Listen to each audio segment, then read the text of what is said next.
This video is brought to you by BossRootin.com with big sales on now, and PowerPerformanceProducts.com, where you can receive $10 off your purchase of Body Storm and Body Effects, the best pre-workout supplements on the market.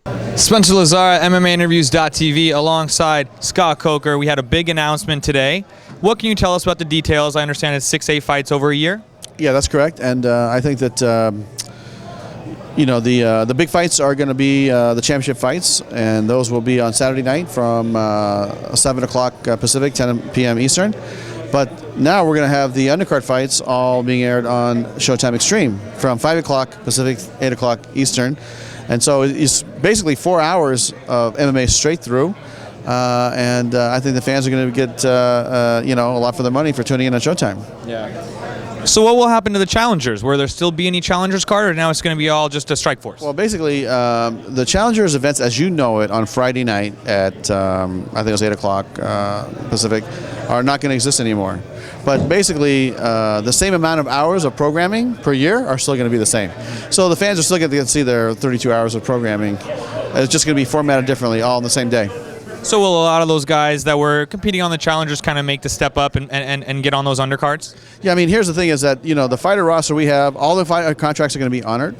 And then you'll see guys that we're going to build or look to build to see how they test out, and we're going to put some veterans in there. We're going to mix and match that undercard on Showtime Extreme, and we're going to test those guys and try to get the next group up to move up to the bigger fights on Championship Showtime. And then the heavyweight division, now you're looking to have that at the end of the first quarter, the Grand Prix. And then now there's going to be another fight. You're saying maybe someone comes in from the UFC for another fight.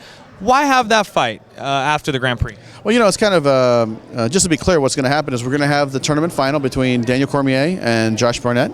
And then the winner of that fight will fight one more fight. And I think just kind of puts an exclamation point to the series, because Showtime has invested a lot. We've invested a lot in doing this tournament, which is going to end soon. And then the champion will fight one more fight, and then we're going to focus on our other weight classes, such as the light heavyweight, the welterweight, the middleweight, the lightweight, and the female division. So that's going to be the process and the course of how it'll all unveil.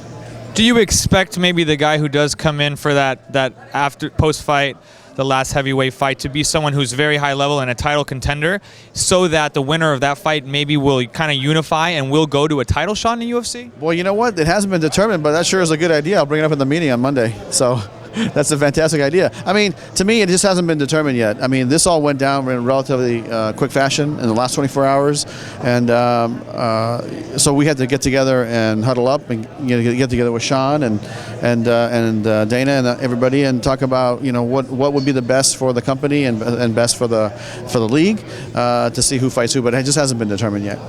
Do you feel like there will be some other guys coming over from the UFC as well to add a little more depth to like the welterweight, middleweight, and light heavyweight division? Well, right now the plan is to keep the roster separate, but in the future you never know, right? But for right now, everything's going to be run separately.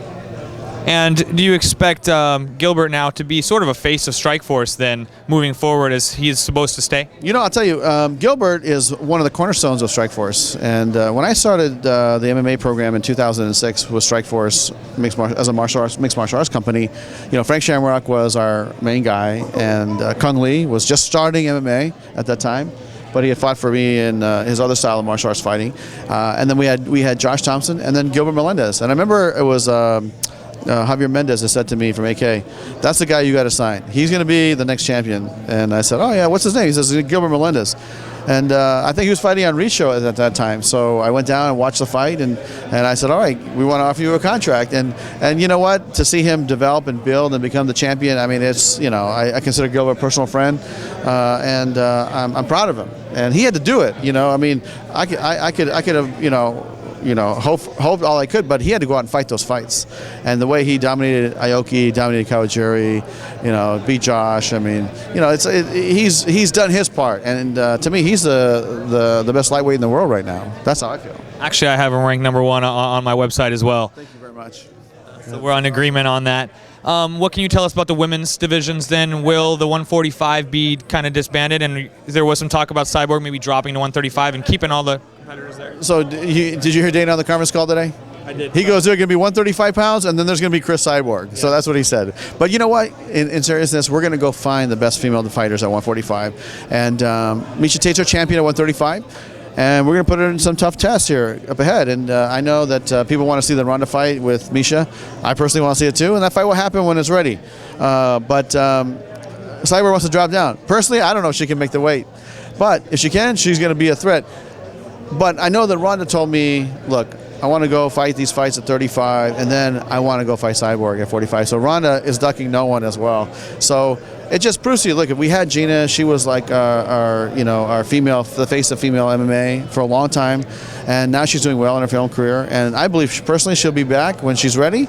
But we're going to build the next girl, and we're going to find the next fighter, and we're going to keep, this thing is going to keep on going. It's not going to be based on one fighter or two fighters or three fighters. I mean, you can't have a division with just one or two people.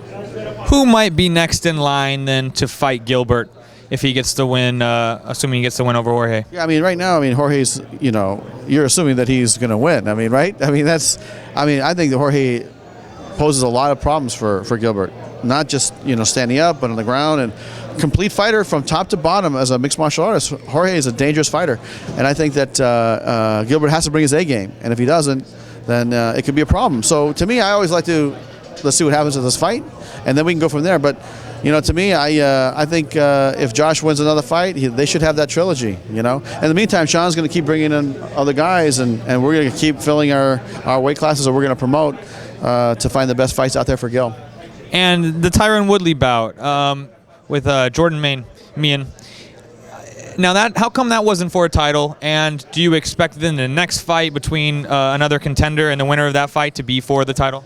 Yeah, it's just like people were asking about the King Mo fighting Lorenz Larkin, and then Gegard fighting OSP, and then, but to me, there's Fei Zhao, and then there's going to be Mike Kyle still in that mix. So we have a healthy weight class, and then even though it's not a title fight, you can definitely say that it has title implications. So let's see who wins. We'll put some other great fights out there for T. Wood, and then or Jordan, and then keep it moving down the line. But eventually, I think in the first half of 2012, those title fights will happen in those respective weight classes. Okay. Appreciate the time. I'm Spencer Lazar. You heard it here from Scott Coker, CEO of Strikeforce. Godspeed and party on.